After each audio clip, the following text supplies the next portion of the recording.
काही अप्रामाणिक लोकांनी इतका वेढा घातला होता की निष्ठावान दिसले नाहीत. ठाण्यातून उद्धव ठाकरेंचा एकनाथ शिंदेंवर हल्लाबोल.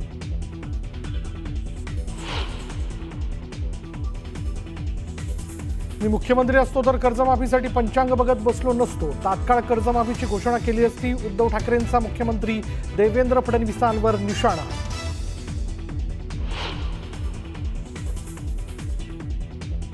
उंबरठा न ओलांडणारे आता हंबरडा फोडतायत. शेतकऱ्यांच्या पाठीशी आम्ही उभे राहिलो. एकनाथ शिंदेंची उद्धव ठाकरेंच्या हंबरडा मोर्चावरून सडकून टीका.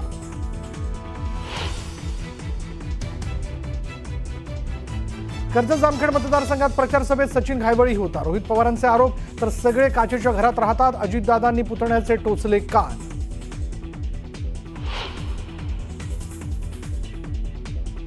पासपोर्ट देण्याकरता ज्यांनी त्या ठिकाणी दबाव टाकून अशा प्रकारचा पूर्णपणे चुकीचा अहवाल त्या ठिकाणी सादर केला, त्यांची चौकशी केली जाईल. रोहित पवारांच्या आरोपांनंतर मुख्यमंत्र्यांचा सूचक इशारा.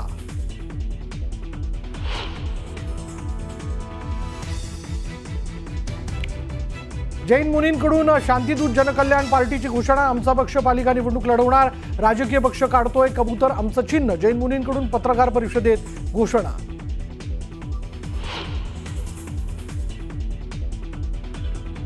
एखाद दुसरा व्यक्ती गेला तर काय होतं, तर डॉक्टरांना मूर्ख मानतो. जैन समुदायाच्या धर्मसभेत जैन मुनींचं वादग्रस्त विधान.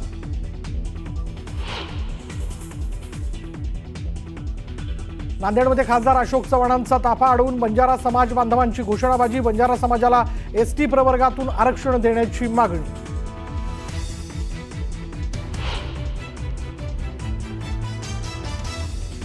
आणि मुंबईतील महानगरपालिकेच्या मराठी शाळा बंद पाडण्याचा घाट घातला जातोय. मराठी भाषा अभ्यास केंद्राचे प्रमुख दीपक पवारांचा आरोप. मराठी शाळांचं सरसकट इंग्रजीकरण सीबीएसई करण केलं जात असल्याचाही केला दावा. यानंतर बातमी ठाकरे ब्रँडची. ठाकरे ब्रँड तुम्ही पाहिलाच नाही. जेव्हा ठाकरे ब्रँड सुरू होईल तेव्हा सगळ्यांचा बँड वाजेल, असं वक्तव्य उद्धव ठाकरेंनी केलं. आणि पुन्हा एकदा राज्यात ठाकरे ब्रँडची चर्चा जोरदार सुरू झाली.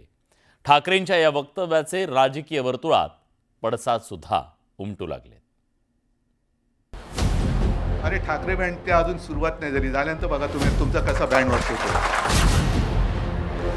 हिंदू हृदय सम्राट शिवसेना प्रमुख बाळासाहेब ठाकरे हा ब्रँड होता, तुम्ही ब्रँड नाही आहे. आम्हाला एकच ब्रँड बाळासाहेब ब्रँड माहीत होता आणि तो आहे. ठाकरे ब्रँडवरून पुन्हा एकदा राजकीय वादळ घोंगावू लागलंय. त्याचं कारण म्हणजे लवकरच राज्यात स्थानिक स्वराज्य संस्थांच्या निवडणुकांचं बिगुल वाजणार आहे. सर्वच राजकीय पक्षांनी मोर्चे बांधणी सुरू केली आहे. या पार्श्वभूमीवर ठाकरे ब्रँडच्या चर्चेनं जोर धरलाय. त्याचं कारण म्हणजे खुद्द उद्धव ठाकरेंनी या मुद्द्यावरून सत्ताधाऱ्यांवर निशाणा साधलाय. अरे ठाकरे बँड ते अजून सुरुवात नाही झाली. झाल्यानंतर बघा तुम्ही तुमचा कसा बँड वाजतो. आता उद्धव ठाकरेंच्या या आव्हानाला पार्श्वभूमी आहे ते नुकत्याच झालेल्या मुंबईतल्या बेस्ट मतपेढीच्या निवडणुकीची. उद्धव ठाकरेंची शिवसेना आणि मनसेनं एकत्रितपणे ही निवडणूक लढवली. त्या निवडणुकीत ब्रँड ठाकरे असा प्रचार करण्यात आला. पण असं असतानाही बेस्ट मतपेढीच्या निवडणुकीत ठाकरे बंधूंच्या शिलेदारांना पराभवाचा सामना करावा लागला. त्यानंतर सत्ताधाऱ्यांनी ब्रँड ठाकरे संपल्याची टीका केली. कधी कधी लोक आपलं कसं हसं करून घेतात. साधी ती बेस्टची निवडणूक होती. आम्ही सांगितलं रे बाबा कशाला पक्षावर लढायचं, पण काही जण म्हणाले आमचा ब्रँड आहे, आमचा ब्रँड आहे, आमचा ब्रँड आहे. ते आमचे शशांक राव आणि आमचे या ठिकाणी लाडन दरेकर यांनी ब्रँडचा वाजवला बँड. महाराष्ट्रामध्ये महायुतीचा ब्रँड आहे. हिंदू हृदय सम्राट शिवसेना प्रमुख माननीय बाळासाहेब ठाकरे हे ब्रँड आहेत. ते ब्रँड कायम राहणार. परंतु त्यांच्या नावाचा आधार घेऊन जे स्वतःला कोण ब्रँड म्हणत असतील त्याचं उत्तर लोकांनी दिलेलं आहे.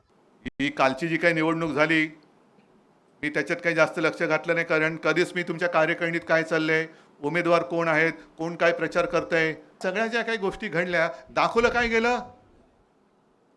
ठाकरे ब्रँड. अरे ठाकरे ब्रँड ते अजून सुरुवात नाही झाली. झाल्यानंतर बघा तुम्ही तुमचा कसा बँड वाजतो. एकीकडे उद्धव ठाकरेंनी ठाकरे ब्रँडवरून सत्ताधाऱ्यांना सूचक इशारा दिला, तर दुसरीकडे सत्ताधाऱ्यांनी पुन्हा एकदा ठाकरे ब्रँडवर टीकेचे बाण सोडले. आम्हाला एकच ब्रँड, बाळासाहेब ब्रँड माहीत होता आणि तो आहे. आणि आमची महायुती केलेल्या कामाच्या जोरावर निवडणुका लढवेल. कोणी युती आघाडी जे काही करतं आहे हा त्यांचा, लोकशाहीमध्ये कोणी युती आघाडी करू शकतो. परंतु मला विश्वास आहे की केलेल्या कामाच्या जोरावरच महायुती जिंकणार आणि महायुतीचाच भगवा फडकणार. इलेक्शनमध्ये कळेल. आता काय 2च महिने राहिले सगळे निकाल यायला, 2-2.5 महिने राहिले. जानेवारीपर्यंत मला वाटतं सगळ्या निवडणुका होतील आणि निकाल येतील. त्यावेळेला कोणाचा बँड वाजतो आणि कोणाचा ढोल फुटतो ते कळेल. शेतकरी जो आक्रोश करतोय तो आक्रोश जर का या सरकारच्या कानावर पडून सुद्धा सरकारचे कान बंद झाले असेल तर ते कान उघडण्याचं काम शिवसेना करेल. यायचं असेल आम्ही जरूर येतील. महाराष्ट्रातल्या प्रत्येक संकटाच्या विरुद्ध आम्ही दोघंही एकत्र येऊ. उद्धव आणि राज हे ठाकरे बंधू पालिका निवडणुकीत एकत्र येणार असल्याची चर्चा आहे. उद्धव ठाकरेंनी या संभाव्य युतीविषयी वारंवार सकारात्मक वक्तव्य केलं. त्यामुळे ठाकरे बंधूंच्या पक्षातले नेते आणि कार्यकर्त्यांच्या अपेक्षा उंचावल्या.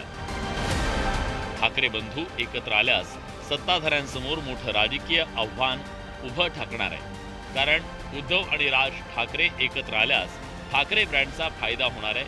तसंच मराठी मतदारांचं भावनिक पाठबळ ठाकरे ब्रँडला मिळण्याची शक्यता नाकारता येत नाही. आणि त्यामुळेच ठाकरे ब्रँड भोवती राजकारण फिरताना दिसतंय. Bureau report, news 18 Lokmat. देशात एनडीए आणि राज्यात महायुतीचं सरकार आल्यानंतर राज्यात नवनवे हिंदुत्ववादी नेते तयार झाल्याचं पाहायला मिळतंय. यापैकीच एक असलेल्या अजित पवारांच्या राष्ट्रवादीचे आमदार संग्राम जगताप. या संग्राम जगतापांनी हिंदूंना एक आवाहन केलंय दिवाळीच्या तोंडावर. त्यानंतर अजित पवार यांनी संग्राम जगतापांना थेट कारणे दाखवा नोटीस दिली आहे. असं काय आवाहन आहे म्हणून दादा चिडले, जाणून घेऊया. सण दीपावलीचा नारा हिंदुत्वाचा. जो दीपावलीच्या निमित्तानं काही खरेदी करत आपला पैसा, आपली खरेदी आणि आपल्याला जो नफा भेटल तो फक्त आणि फक्त हिंदू माणसालाच झाला पाहिजे. हिंदूंकडूनच दीपावलीची खरेदी करा आणि आपल्याला जो नफा भेटल तो फक्त आणि फक्त हिंदू माणसालाच झाला पाहिजे. राष्ट्रवादीचे आमदार संग्राम जगतापांचं आवाहन. पक्षानं बजावली कारणे दाखवा नोटीस. राष्ट्रवादीचे अहिल्यानगरचे आमदार संग्राम जगताप यांनी सोलापूरच्या करमाळ्यात जाऊन दिलेला हा हिंदुत्वाचा नारा. फक्त आणि फक्त हिंदू माणसालाच झाला पाहिजे. करमाळ्यात हिंदू जन आक्रोश मोर्चा काढण्यात आला. या मोर्चात राष्ट्रवादीचे आमदार संग्राम जगताप, शिवसेनेचे आमदार अमोल खताळ उपस्थित होते. या मोर्चात बोलताना संग्राम जगतापांनी पुन्हा एकदा मुस्लिम धर्मियांना लक्ष्य केल्याचं पाहायला मिळालं.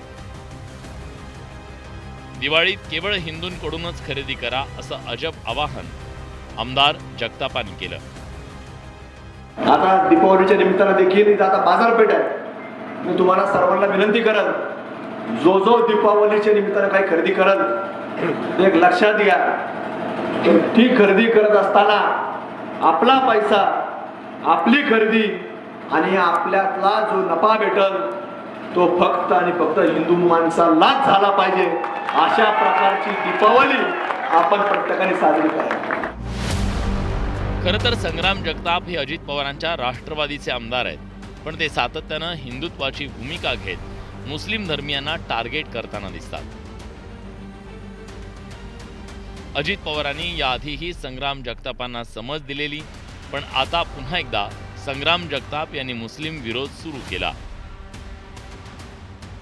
संग्राम जगतापांच्या या भूमिकेवर त्यांच्या पक्षानं आक्षेप नोंदवला. राष्ट्रवादीचे अध्यक्ष असलेल्या उपमुख्यमंत्री अजित पवारांनी या मुद्द्यावरून आमदार संग्राम जगतापांना कारणे दाखवा नोटीस बजावण्याची तयारी केली आहे. त्यांनी अतिशय चुकीचं विधान केलेलं आहे. आम्ही त्यांना कारणे दाखवा नोटीस पाठवणार आहोत. एकदा पक्षाची ध्येय धोरणं ठरल्यानंतर पक्षाच्या विचारधारेपासून जर कुठलाही खासदार, आमदार किंवा संबंधित जबाबदार व्यक्ती अशा प्रकारची वक्तव्य करत असतील तर ती वक्तव्य राष्ट्रवादी काँग्रेस पक्षाला अजिबात मान्य नाही. त्याची जी भूमिका आहे, त्याचे जे विचार आहेत ते पक्षाला अजिबात मान्य नाही. संग्राम जगताप यांचं विधान आणि त्यावर अजित पवारांनी दिलेला इशारा यावर महाविकास आघाडीने टीका सुरू केली आहे. अजित पवारांच्या मानगुटीवर सध्या हिंदुत्वाचं भूत बसल्याचा टोला काँग्रेसचे नेते विजय वडेट्टीवारांनी लगावलाय. आता अजित पवारांनी त्यांना नोटीस पाठवतो म्हणतायत. त्याच्या मानगुटीवर सध्या हिंदुत्वाचं भूत बसलेलं आहे आणि तो भूत सध्या त्याला वाटतं की मला पुढची माझी स्वप्न पूर्ण करतील, मला मग मंत्री करतील, मला मोठे खाते देतील, मला मुख्यमंत्री करतील, असा त्याचा गोड गैरसमज झालेला दिसतो हिंदुत्वाचा नारा देऊन. आणि अशा प्रकारे विष कालवण्याचं काम तो करतो आहे. राहतो राष्ट्रवादीमध्ये, भूमिका भाजपची मांडतो. यांच्यावर आम्ही कोर्टात जाणार आहोत अशा वक्तव्यावर. अजित पवारांचा राष्ट्रवादी पक्ष महायुतीत असला तरी कट्टर हिंदुत्वाचा पुरस्कार करताना दिसत नाही. फुले शाहू आंबेडकरांच्या विचारधारेवर चालणारा पुरोगामी पक्ष म्हणून अजित पवार कायम त्यांच्या पक्षाची ओळख सांगतात. पण त्याच पक्षाचे आमदार असलेल्या संग्राम जगताप यांच्याकडून वारंवार कट्टर हिंदुत्वाची भूमिका रेटली जातीये. पक्षाची त्यामुळे कोंडी होतीये. जगताप यांच्यामुळे पक्षाच्या प्रतिमेविषयी आणि एकंदरीत विचारधारेबद्दल संभ्रम निर्माण होतोय. त्यामुळे आता अजित पवार जगतापांच्या विषयी काय निर्णय घेतात, मुस्लिम द्वेषाची भूमिका संग्राम जगतापांच्या अंगलट येते की काय होतं हे पाहणं महत्त्वाचं ठरणार आहे. शरद जाधव, न्यूज 18 लोकमत, मुंबई.